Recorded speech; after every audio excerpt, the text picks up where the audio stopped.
السلام علیکم عزیز طلبہ، آج ہم جماعت نوہم اردو کے نصاب میں شامل دوسری نظم جو امیر بن علی نے لکھی ہے، نعت شریف ہے۔ اس نعت کے اشعار کی تشریح اور نعت کے اندر جو مشکل الفاظ ہیں ان کے معنی اور مفہوم سمجھیں گے۔ تو چلتے ہیں آج کے لیکچر کی طرف۔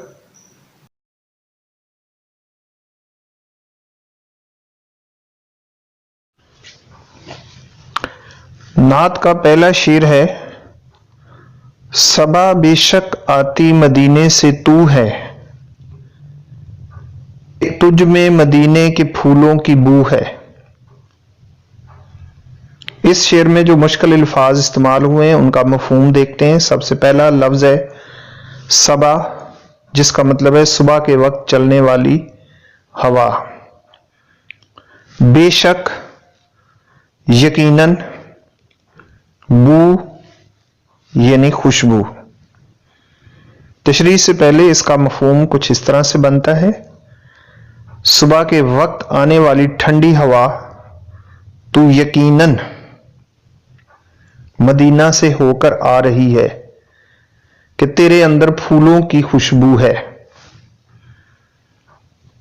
شعر کے پہلے مصرے میں امیر منائی ہر سو یعنی ہر طرف پھیلنے والی ہوا سے مخاطب ہیں کہ اے ہوا، تیرے بارے میں میرا پختہ یقین ہے کہ تیرا آغاز دیار مصطفیٰ سے ہوا ہے، جس کی تصدیق عصر حاضر کی سائنس بھی کر چکی ہے۔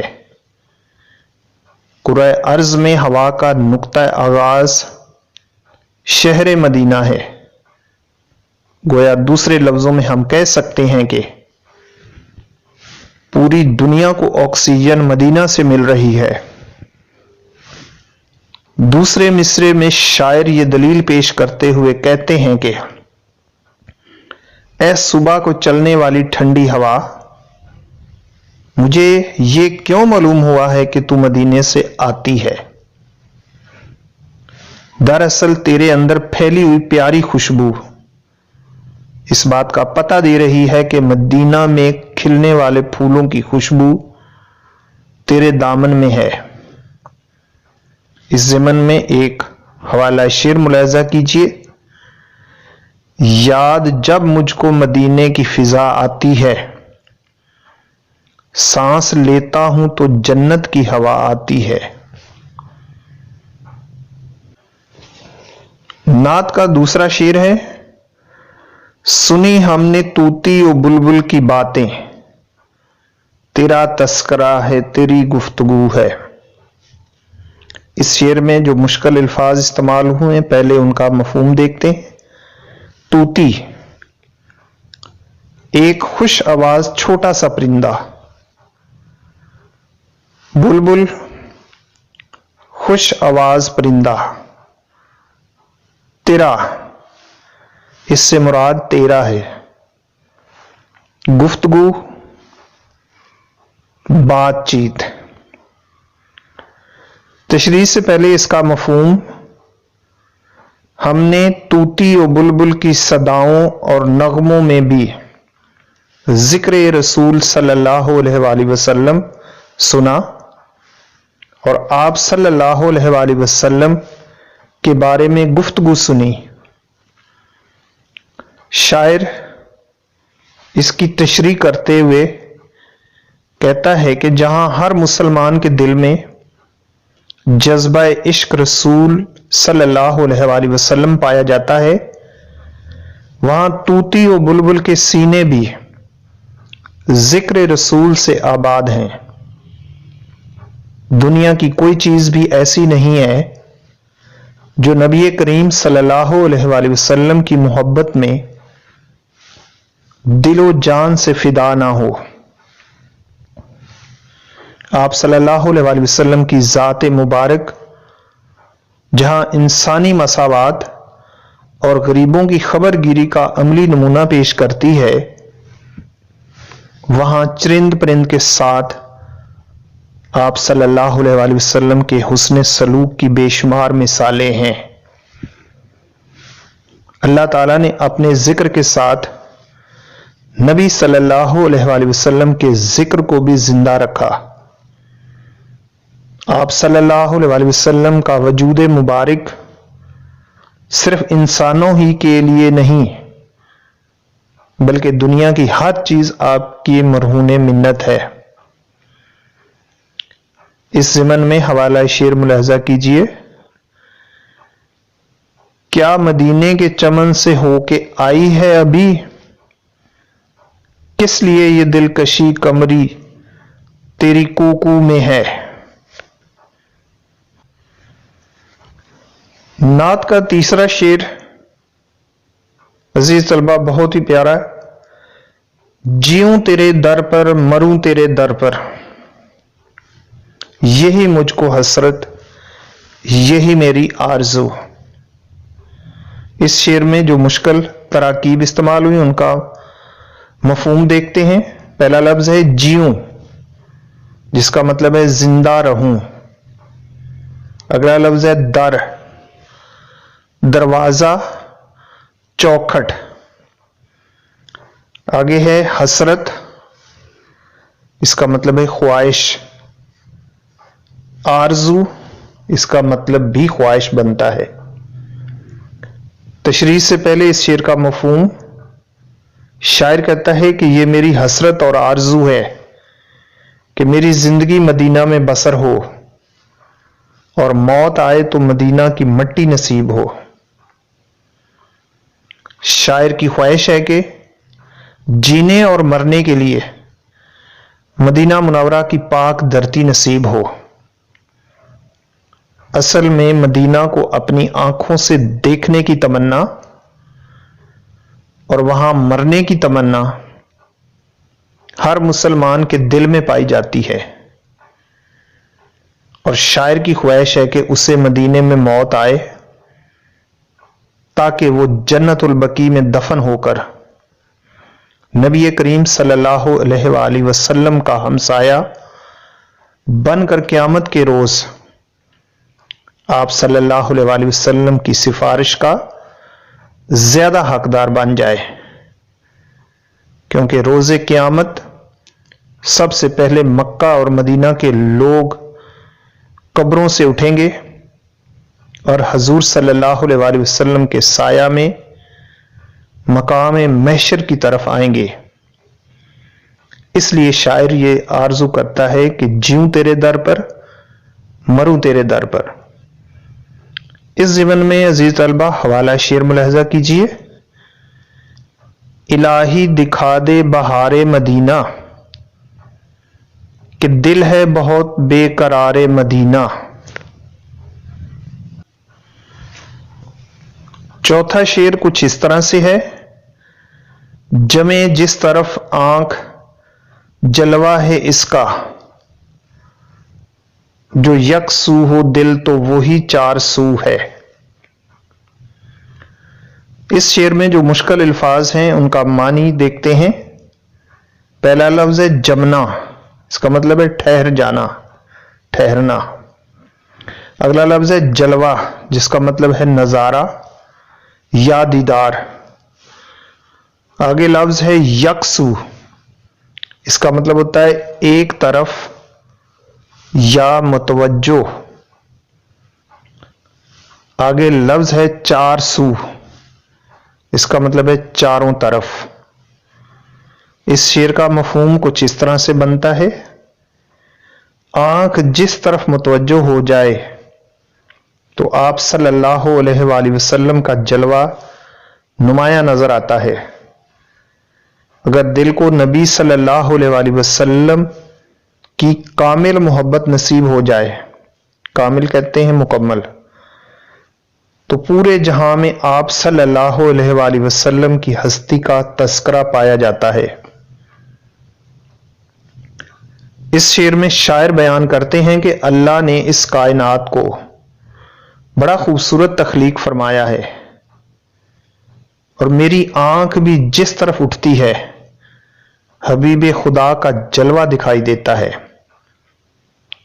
عزیز طلبہ، شاعر کے کہنے کا مطلب ہے کہ اللہ تعالیٰ نے اس کائنات کی خوبصورتی کے ماخذ یعنی جس کی وجہ سے یہ کائنات بنائی گئی، آپ صلی اللہ علیہ وآلہ وسلم کو بہترین صورت میں تخلیق فرمایا۔ شعر کے دوسرے مصرے میں شاعر کہتے ہیں کہ دل احساسات کا مرکز ہے، دل محبت کی اماج گاہ بھی ہے، اصل میں نگاہوں کا مرکز چہرہ مصطفیٰ قرار پایا، اور دلوں کی دھڑکن حب مصطفیٰ ٹھہری ہے۔ آنکھ محبوب خدا کو دیکھنے کے لیے بیدار ہے، اور قلب حب مصطفیٰ میں دھڑکتا ہے، تو اللہ اپنے بندے سے خود پیار کرنا شروع کر دیتا ہے۔ حوالہ شعر ملاحظہ کیجئے، دل ان کے ذکر سے بھرتا نہیں، میرے نبی صلی اللہ علیہ وآلہ وسلم کے نام میں ایسی مٹھاس ہے۔ پانچواں شعر کچھ اس طرح سے ہے، تیری راہ میں خاک ہو جاؤں مر کر، یہی میری حرمت یہی میری آبرو۔ اس شعر میں جو مشکل الفاظ استعمال ہوئے ہیں ان میں پہلا لفظ ہے خاک ہو جانا، جس کا مطلب ہے مٹی ہو جانا، مر جانا، مٹی میں مل جانا۔ اگلا لفظ ہے حرمت، جس کا مطلب ہے عزت۔ آگے لفظ ہے آبرو، جس کا مطلب ہے عزت، احترام۔ اس شعر کا مفہوم کچھ اس طرح سے ہے، میں نبی صلی اللہ علیہ وآلہ وسلم کی راہ میں فنا ہو جاؤں، اسی میں میری عزت اور تکریم ہے۔ اس شعر میں امیر مینائی اپنی انوکھی اور انمول خواہش کا اظہار کر رہے ہیں کہ اے اللہ کے رسول صلی اللہ علیہ وآلہ وسلم، میری یہ خواہش ہے کہ آپ صلی اللہ علیہ وآلہ وسلم کے مبارک اور نورانی طریقوں پر عمل کرتے ہوئے میری زندگی تمام ہو جائے، اور مرنے کے بعد بھی آپ صلی اللہ علیہ وآلہ وسلم کی مقدس سرزمین میں دفن ہونے کا شرف مل جائے۔ دوسرے مصرے میں شاعر اپنی اس خواہش کو اپنے لیے باعث عزت اور توقیر قرار دے رہے ہیں۔ وہ عرض کرتے ہیں کہ اگر سرزمین مقدس میں دفن ہونے کا شرف حاصل ہو جائے تو یہ میری خوش نصیبی ہوگی، اور اس بات کو میں اپنے لیے کسی اعزاز سے کم نہیں سمجھوں گا۔ اس ضمن میں حوالہ شعر ملاحظہ کیجئے، اگر کوئی تمنا ہے میرے دل میں تو یہ آقا، دم آخر جبیں میری ہو سنگ آستاں تیرا۔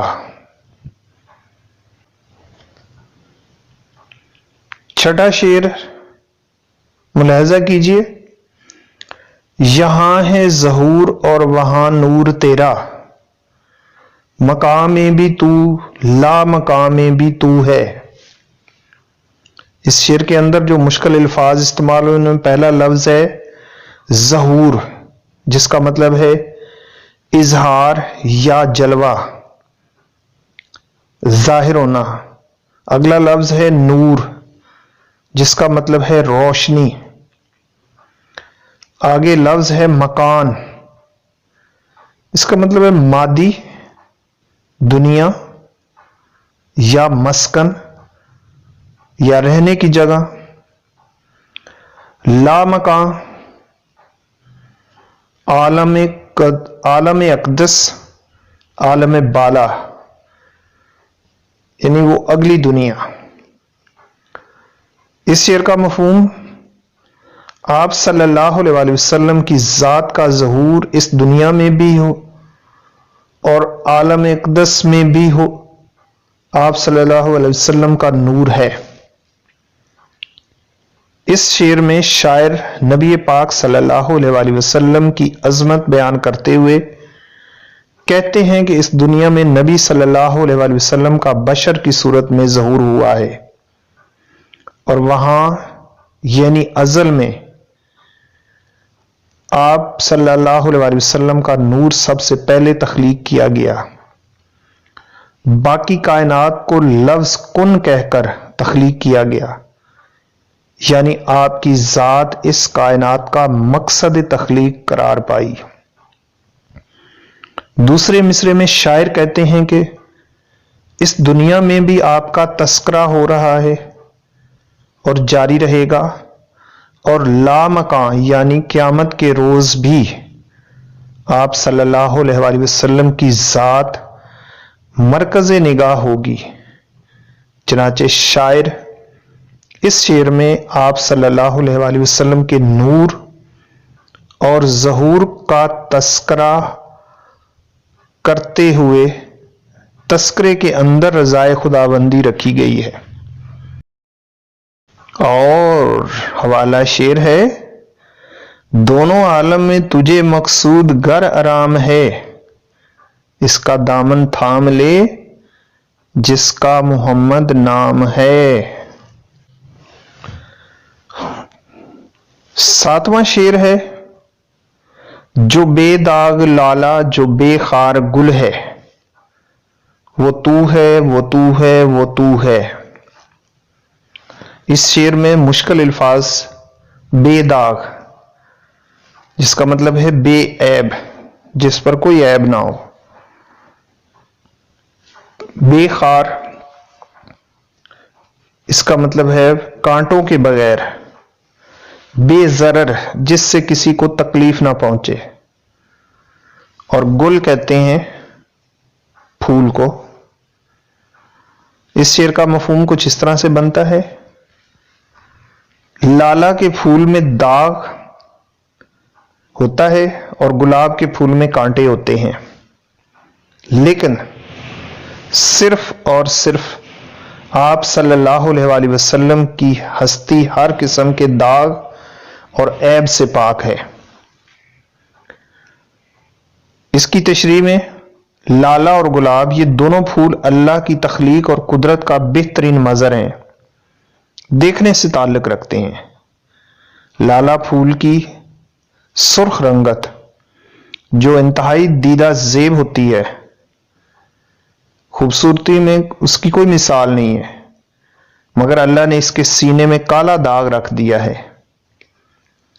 اور گلاب کا پھول جو اپنی خوشبو میں پھولوں میں دنیا میں سب سے ممتاز سمجھا جاتا ہے، اس کا دامن کانٹوں سے بھرا ہوا ہے، یعنی گلاب پر کانٹے آپ کو ملیں گے۔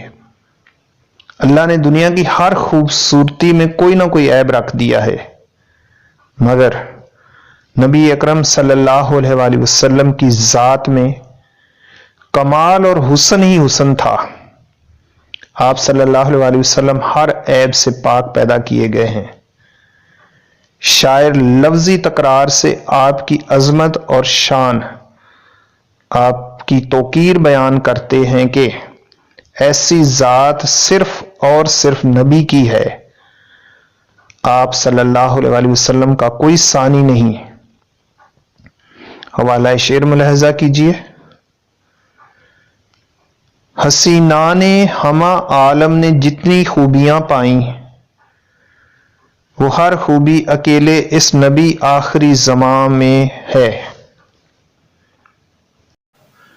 عزیز طلبہ، آپ نے امیر مینائی کی لکھی ہوئی نعت اور اس کے اشعار اور اس کے اندر جو مشکل تراکیب استعمال ہوئی ان کے مفہوم اور مطلب سمجھا ہوگا۔ امید ہے کہ آج کا لیکچر آپ کے لیے بہت ہی مفید اور معلوماتی رہا ہوگا۔ اگر آپ کو یہ لیکچر اچھا لگا ہو تو اسے اپنے دوستوں اور کلاس فیلوز کو شیئر کرنا مت بھولیے گا۔ اس ویڈیو کو لائک کریں، کمنٹس کریں اور آل نوٹیفیکیشن کو آن کر لیں تاکہ بعد میں آنے والے لیکچر والی ویڈیو سب سے پہلے آپ کو مل سکیں۔ تو ملتے ہیں ایسی ہی ایک اور ویڈیو میں، تب تک اپنا بہت خیال رکھیے گا۔ اللہ حافظ۔